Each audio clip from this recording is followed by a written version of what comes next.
So Labour promised to build 1.5 million homes, but forgot one small thing. You need planning permission first. Yeah, turns out most of those shiny high-rises are still drawings on a clipboard because the building safety regulator is moving slower than a council broadband upgrade. So let's start with the fairy tale. Labour wants to build 300,000 homes per year. That's 25,000 a month. Sounds ambitious, right? Maybe Diane Abbott helped create those figures. Well, in their first year, they managed. Wait for it. Just 36,800 completions. That's not even enough to rehouse the residents evicted from their own policies. In today's Financial Times, they report that planning approvals have hit a 13-year low. The first quarter of 2025 saw fewer homes approved in England than during the financial crash of 2008. But wait, it gets better.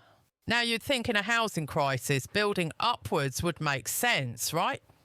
Wrong. Because if you want to build more than 7 stories, you now have to pass through 3 levels of bureaucratic purgatory called Gateway 1, 2 and 3.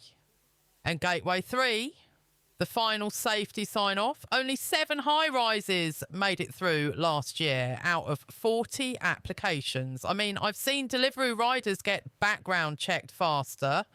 So what are developers doing? They're downsizing, scrapping towers, cancelling sites or leaving them half-built because regulatory delays make them unviable. Now, let's be fair. Some of these rules were created after the Grenfell tragedy, and rightly so, because safety matters. But if your entire housing strategy relies on high-density towers and your own regulator won't approve them, that's not just bad luck, that's Starmer setting fire to his own blueprint. And while we're at it, what's happening to smaller sites?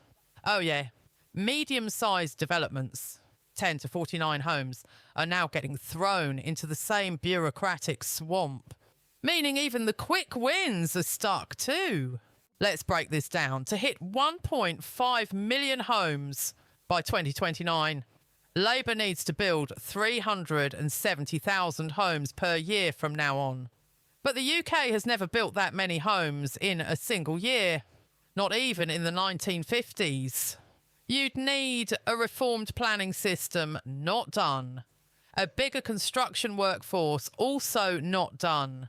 And a financial system willing to invest, pulling out of high-rises as we speak. This isn't a plan, it's a spreadsheet fantasy. So what's Labour doing? Well, they've pledged £39 billion in affordable housing, fast-track planning officers, a new towns revival, and of course, lots of public sector dashboards. But if planning approvals stay this low, you can't spend your way out. You could hand out golden bricks, but no one's building fast enough to use them. Labour's housing plan is like a high-rise without an elevator. Sounds good until you try to climb it. They promised sky-high ambitions, but between delays, regulations and sheer bureaucratic drag, they've built more press releases than homes. And here's the punchline. They'll blame the developers, then fine them, then seize the land, but they'll never admit the truth.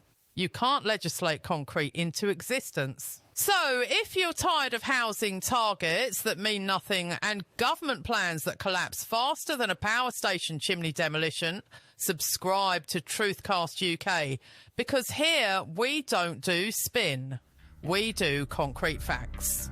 And right now, those facts aren't looking good for Starmer's housing miracle.